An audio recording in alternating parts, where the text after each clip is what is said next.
gentlemen, boys and girls, children of all ages, HollywoodShono's here, about to give you another Clash Royale video. In this video, I'm going to show you the most dominating match I've ever had against a level 7 person, and everything that just played out was basically picture perfect.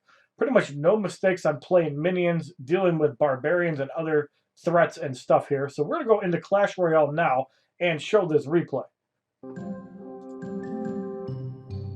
Alright, so we actually got the camera this time. I know people have complained I haven't used the camera. Alright, so now we're going to show the replay from the Great Ivan. And this is the most dominating 3-crown victory I've ever had in Arena 5. More so than the video you guys previously saw. So here we're kind of just waiting to 10 elixir. Usually what I've been doing, and it seems to work really well, wait until the opponent reacts and don't just play shit. Because that's how they usually counter it. So here he places a giant. And usually what you place behind giants are like spear goblins, marksmen, basically even minions. So here the wall breaker deals with these spear goblins perfectly. So the marksman has to get in range, but the archer is distracted. Taking some hits on the baby dragon, the marksman gets dealt with by the ground troops. So now the mini P.E.K.K.A comes in, gets some hits on that tower. Baby dragon doing some work here, so barbarians come out. And down goes the first crown. So that's 5 elixir spent right there. We have a 5 elixir wizard. We also have a 3 elixir wall breaker, and that basically trades with the barbs for free. One thing I've noticed when you're dealing with barbarians on defense, a wall breaker can usually deal with the barbarians even at full health, and you really don't take any damage. So you have to find a way to deal with the wall breaker, either zap it or some other way to deal with it. So we get a little damage on the crowns here. Here he throws out minions. Now the cool thing about minions is you actually get 5 elixir worth of value, or 2 elixir worth of value, but when you somehow play spear goblins right at the same time, you actually get 4 elixir of value, and the baby P.E.K.K.A comes out. The giant is going to get some hits on this tower. And down goes the giant, so now an Inferno Tower is out. The way you usually deal with Inferno Towers is a horde of small units. A big unit can possibly deal with it if you can react in time, as we throw the barbarians here to deal with it, so minimal damage on the crown tower, using barbs on defense. So now we have wall breakers and wizards available again. So we have 3 troops that deal splash damage, 2 in the air, and all 3 of course work on the ground. We have the P.E.K.K.A.s that are our main source of damage. We have the archers to distract. And we have arrows for dealing with minions. So here we put out the big P.E.K.K.A. And with the P.E.K.K.A we also throw out, actually we wait, we throw the arrows, perfect placement there, deals with those minions perfectly, and the baby dragon allows you to hit the barbs one shot with the P.E.K.K.A. So now he's basically trying to play as much as he can defensively to deal with them. So now spear goblins get traded by the wall breaker almost for free. Baby P.E.K.K.A comes out with the big P.E.K.K.A.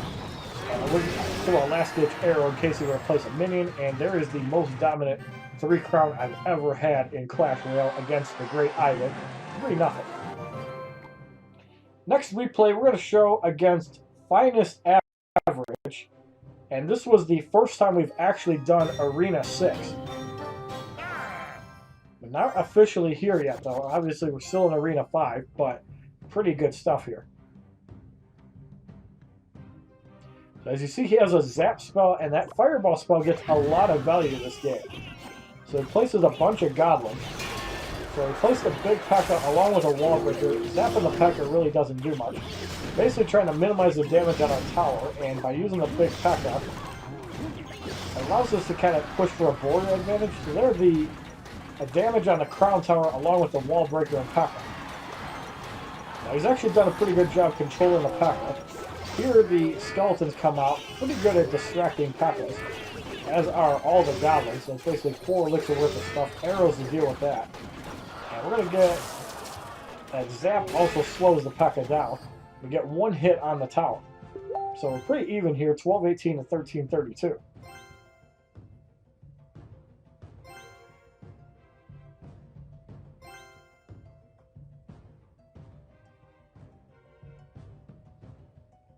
Now we're kind of just building up elixir, waiting for another push, because it's probably going to be the same type of strategy. You see he has the minion horde. So he places yet another giant. So he places a wizard. We place a baby dragon kind of in the back so the P.E.K.K.A is taking hits. Wall Breaker also out to deal with the horde of troops. The Wizard is focused on the P.E.K.K.A, doing a little bit of damage to it. Actually, it looks like the Baby Dragon hitting on the P.E.K.K.A, so the P.E.K.K.A takes out the Wizard, but a lot of stuff down. Now we throw out some barbs to kind of make a push on the tower. Fireball here, amazing value there. And the one-drop skeletons will protect his towers, and no harm done. Well played, finest average.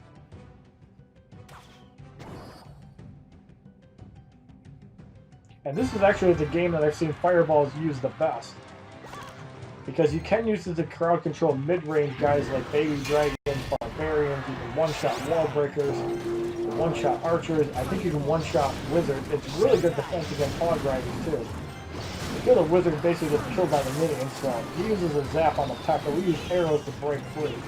Archers take out the Wizard, but the Spear Goblins are going to do some damage to the P.E.K.K.A. Wall Breaker out to deal with the ground troops, because he does like to have a lot of ground troops. Again, another really good fireball. Again, I think this guy is actually his fireballs the best.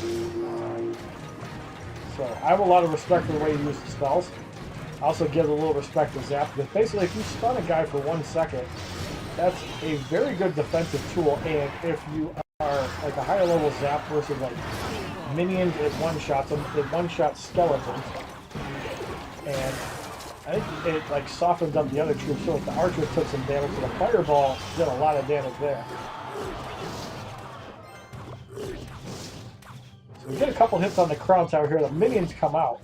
We don't really have a good answer for it yet, although we're going to put the big P.E.K.K.A to soak up hits and then use the arrows. So the Zap, of course, does stop the P.E.K.K.A for a second, but it's the arrows that do the damage. Really place out the Wall Breaker to try to deal with these ground troops. Fireball ready again, takes out everything behind the P.E.K.K.A. And because the little goblins, the P.E.K.K.A does nothing.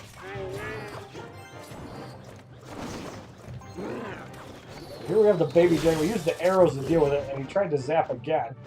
The tower wouldn't kill the minions, so those arrows proving very valuable. Of course, the zap and fireball working really well for the opponent. Here the fireball comes up again, and really good job with that. Like I said, I've had a lot of respect for the way he played, and a lot of people are kind of cheap trolling, but yeah. Definitely a good game, and that ended in a 0-0 draw. You did have the tower advantage, but obviously I don't mind games like this. This game was fun as hell because it could have went either way. I mean, one person could have made a mistake and did it, but that game was very well played, and when you're dealing with like giants and stuff, it's really hard to deal with that. So I'm going to open up a couple chests on stream just to show you guys. I got 51 gold, a couple skeletons, and we got a cannon.